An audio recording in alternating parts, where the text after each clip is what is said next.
Chief minister Revanth Reddy ने हफ्ते के रोज रियासत की पहली जामे तेलंगाना स्पोर्ट्स पॉलिसी का बाज़ाब्ता आगाज किया। तेलंगाना स्पोर्ट्स कॉन्क्लेव के पहले एडिशन के मौके पर यह नई पॉलिसी जारी की गई। यह programme Hyderabad international convention centre में मुनक्किद हुआ, जहां इस तकरीब में कई मोअज़्ज़ज़ शख्सियात ने शिरकत की। नई स्पोर्ट्स पॉलिसी का मकसद रियासत में ओलंपिक खिलाड़ियों और आलमी सतह के चैंपियंस को तैयार करना है। इस पॉलिसी के तहत रियासत में स्पोर्ट्स हब कायम किया जाएगा, जो मुख्तलिफ खेलों की तरबियत, सहूलियात, कोचिंग और खिलाड़ियों की फलाह बहबूद के लिए एक मरकजी प्लेटफॉर्म होगा।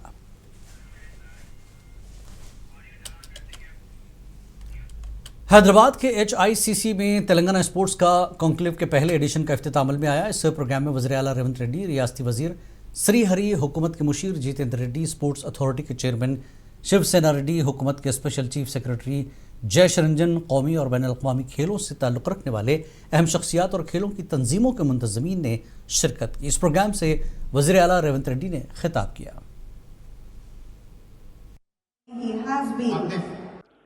క్రీడలలో రాణించాలి, ప్రపంచంతోనే పోటీ పడాలి, దేశానికి గొప్ప పేరు తీసుకురావాలి అంటే తెలంగాణ రాష్ట్రానికి ఒక క్రీడా విధానం ఉండాలి అని ఆలోచన చేసి క్రీడా విధానంలో కూడా రాజకీయ జోక్యాన్ని తగ్గించాలి, క్రీడాకారుల స్ఫూర్తిని పెంచాలి అని పబ్లిక్ ప్రైవేట్ పార్ట్నర్షిప్తోని ఈరోజు తెలంగాణ రాష్ట్ర ప్రభుత్వం ఒక నూతన క్రీడా విధానాన్ని తీసుకొచ్చి కార్పొరేట్ కంపెనీలలో సక్సెస్ స్టోరీ ఉన్న వాళ్ళను, క్రీడలలో దేశానికి మెడల్స్ తీసుకురావడం ద్వారా గొప్ప పేరు ప్రతిష్టలు సంపాదించిన వాళ్ళను, ఇలాంటి యూనివర్సిటీస్ని, వ్యవస్థల్ని నిర్వహించిన అనుభవం ఉన్న వాళ్ళను ఈరోజు క్రోడీకరించి తెలంగాణ రాష్ట్ర ప్రభుత్వం వాళ్ళను ప్రత్యేకంగా ఆహ్వానించి ఈరోజు ఒక బోర్డు ఏర్పాటు చేయడం జరిగింది.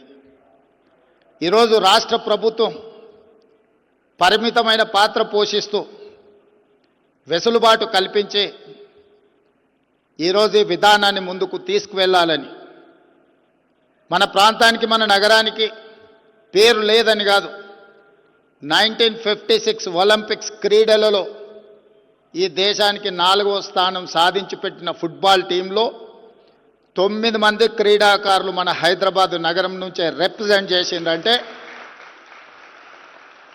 1956 కంటే ముందే ఈ ప్రాంతంలో క్రీడాకారులకు స్థానము ఉండే.